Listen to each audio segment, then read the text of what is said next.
What's going on, guys? Welcome to another episode of Smash JT. And would you look at that, another online-only game mode is shutting down. A game that I avoided on purpose for the sole reason of knowing that this day would come. Gran Turismo Sport online services are shutting down in less than 1 decade. What a waste. Smash JT.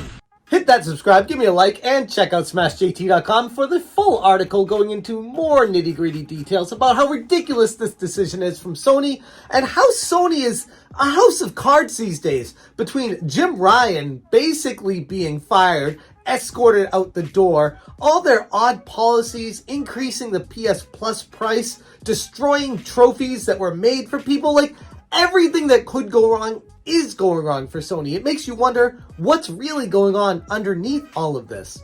But for now, let's talk about Gran Turismo Sport. The digital age, where game companies think they can slap an online-only label on a product, ask for us to fork over $60, and then simply flip a switch off when they're bored. Ladies and gentlemen, let's talk about the imminent demise of the online services for the PlayStation 4 exclusive title, Gran Turismo Sport.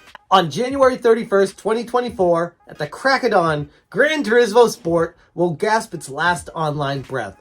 Even before that, on December 1st, 2023, you won't be able to purchase any more in-game add-on items. Poof, gone. So much for your custom orders or that time trial challenge you've been eyeing. These services will cease to exist. But fear not, offline gamers, because the good folks over at Sony assured us that we can still play offline portions of this online-only game. How generous, really. I mean, who needs an online community when you can play against horrific AI in a game that was meant for online only? And what about your garage cars and career mode progression? Those are safe for now, locked in your virtual garage like trophies in a case, gathering virtual dust. But forget about those custom liveries. You know, the ones that made your car look like a rolling piece of art. Those are going up in virtual smoke, just like everything else with the online-only games. The irony of this is so thick you can cut it with a knife. Many of us didn't buy Gran Turismo Sport in the first place because of the heavy online focus. That is a day one, steer clear, avoid at all costs type title of a game. If it says online only or online mode only, and it's strictly a sports game or a racing game or even a fighting game, once the servers shut down, it's wasted, gone for good, useless. Now, if we're talking about an MMO, typically lasting for years, that's a different topic for a different day because, I mean, look at WoW, look at EverQuest, those are still around. Hell, Phantasy Star Online still has private servers running for it, so those can work in certain circumstances, but we're talking about an arcade racing game, an online-only environment, ain't a great fit. The short lifespan of online services for video games has become a running joke, except no one's laughing. And now, Gran Turismo Sport is turning into yet another tombstone in the graveyard of online-only titles. The most maddening part, Sony is already hyping up further improvements for Gran Turismo 7.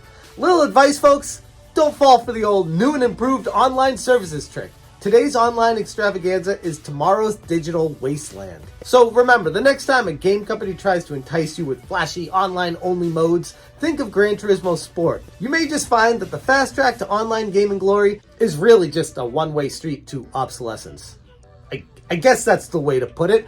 My point being here is, if you're dumb enough to be buying an online-only racing game, I guess this is the result that you deserve. But more than that, it falls on Sony for not even having an online racing game last longer than a decade. Gran Turismo Sport released on October 17th, 2017, and here we are, as of recording this, it is September 29th, 2023. That's a solid 6-year run for an online-only game. It's embarrassing, it's pathetic, and Sony should be ashamed of themselves for doing this with a game that they knew when they set out with it that it wasn't going to last very long anyways. Ultimately, it amounts to what is a quick cash grab. Maybe they were trying out this new service to see if this is the direction gaming was going, and it only took a few years to realize that, nope, this ain't it. They kept it running for a few years longer, and here we are, 6 years later, nope, it's gone now. So, what I could have told them from day one not to do, they learned after a lot of money spent and basically wasting everyone's time and resources and money they put into this game that's completely useless moving forward. The future of gaming is not online. I don't know how many times I have to say it till I'm blue in the face.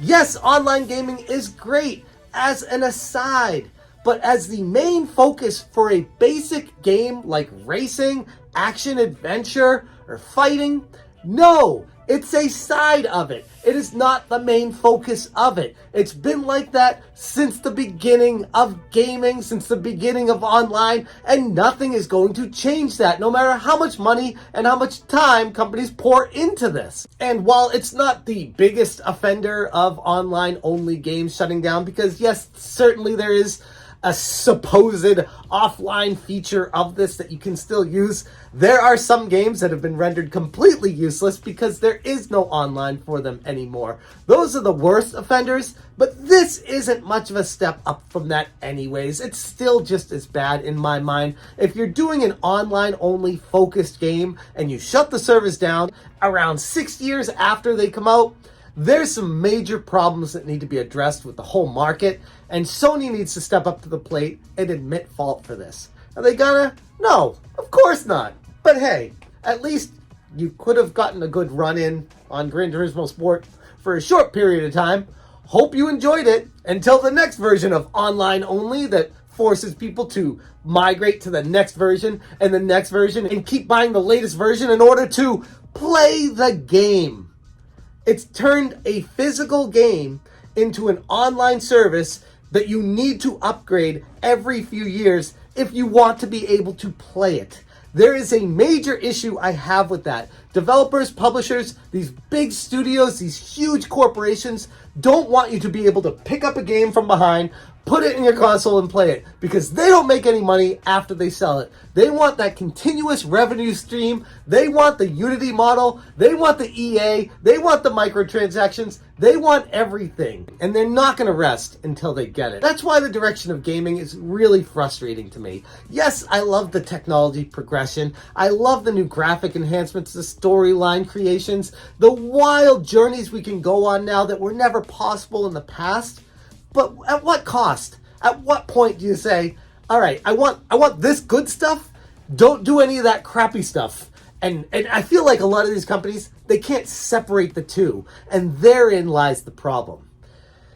Anyways, that's my rant for the day of Gran Turismo Sport cutting down the online services, which was basically an online-only game. So I guess you can enjoy it for a few more months before it's completely obsolete. But at this point, I think we should know by now not to buy a game that focuses on online only.